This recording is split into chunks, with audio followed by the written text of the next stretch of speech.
But then that doesn't give us any lows or any highs. It's just meh and gross. Yeah.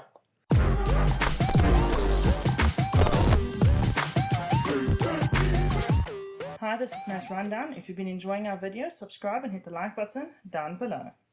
Today we're going to continue our Throwback Thursday and do our review for Saw 3. Saw 3 is a 2006 horror film directed by Darren Lynn Bousman from a screenplay by Leigh Whannell. The film stars Tobin, Shawnee Smith, Angus Macfadyen, and Sumika. Saw 3 really revolves around the relationship between Jigsaw and Amanda. It's interesting because their relationship is being tested at the same time as what Jigsaw is actually testing Jeff. He's a guy who lost his son in a motor vehicle accident and is feeling very revengeful.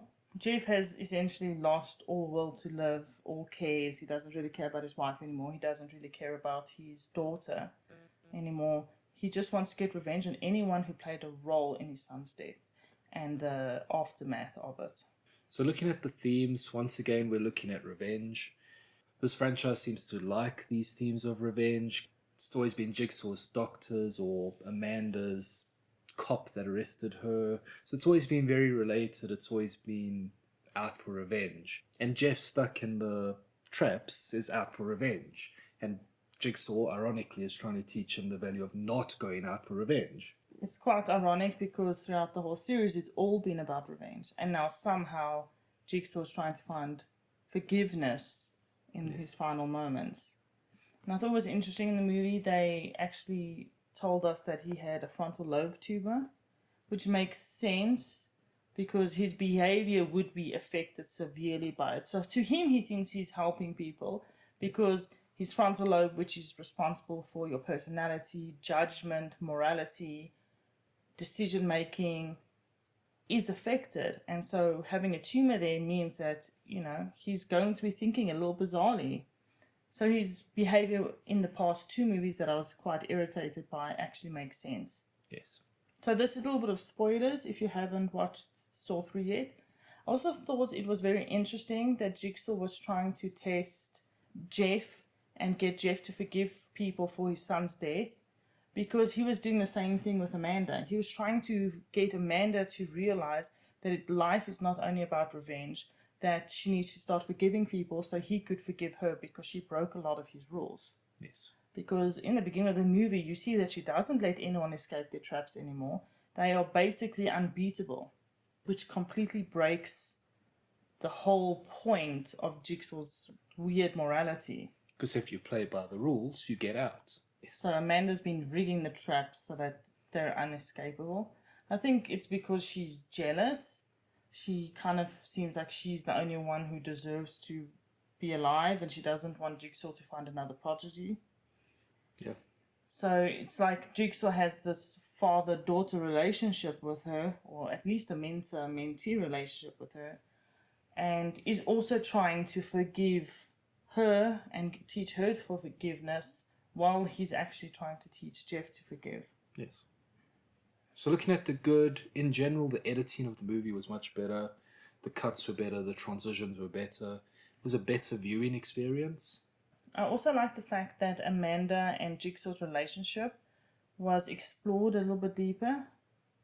They have a very interesting dynamic. Yeah. And then I'm not sure if this fits in the good or the bad. We're going to put it in the good, I suppose. It tried to address some loopholes from the first movie. A lot of the complaints we had as well. How did he lay down for 6 hours? Well, he injected himself and half paralyzed himself. Okay, maybe. It just felt unnecessary and almost like the director was looking at criticism and thought, okay, cool, I'll try and answer all that in this movie. Which, why? Yeah, it wasn't necessary. The first movie was long forgotten. Yeah. I feel like in the movie they often try and make themselves, the traps and everything, look a lot smarter than they actually are. I don't know if it's just us, but I don't think any of it is particularly smart. No. Like, if you had literally 2 brain cells most of the time, you can get out of those traps pretty easily.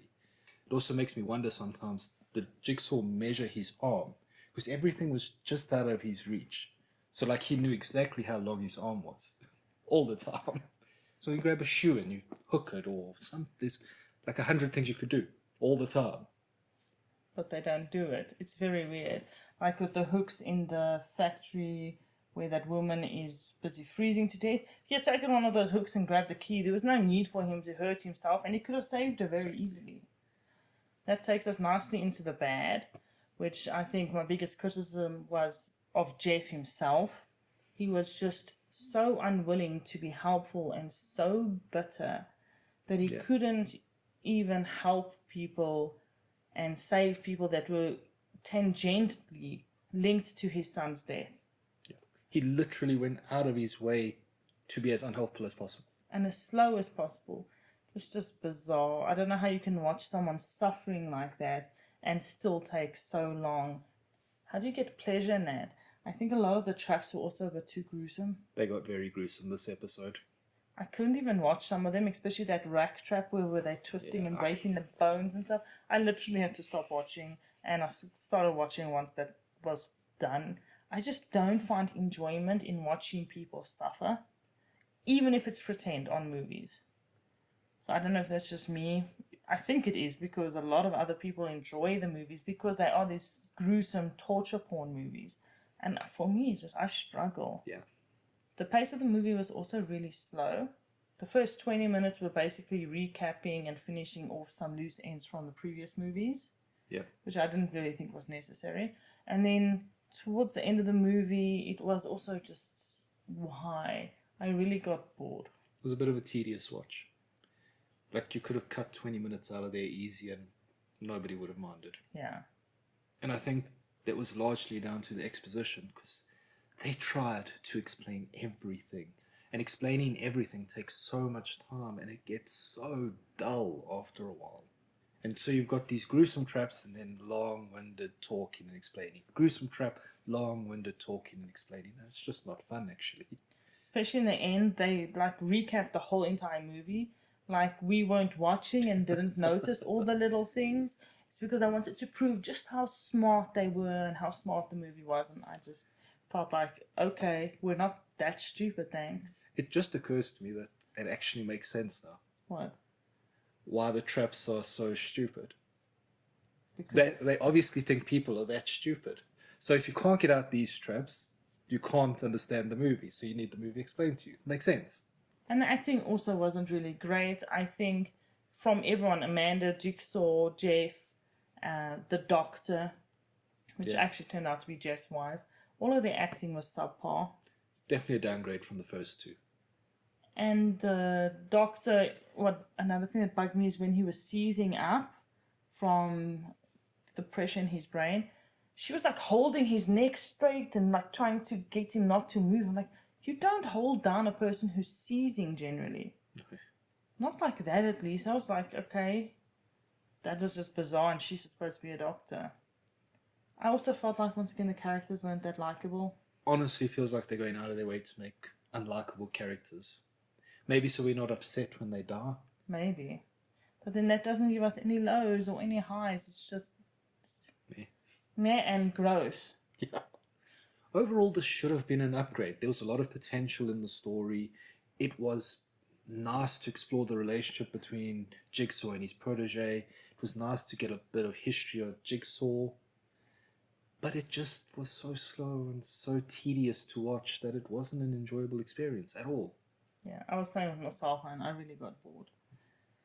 So that takes us to the ratings. I would give it a 5. I give it a 4. So it leaves it at a 4.5, so not even passing. No. Worst Saw movie so far. Yeah, definitely. I think in terms of who would enjoy watching this, I think the same as last time. People who enjoy horrors and thrillers, especially if you're a fan of the Saw franchise. So let us know in the comments down below, who do you prefer setting the traps? Jigsaw or Amanda? Bye. Later.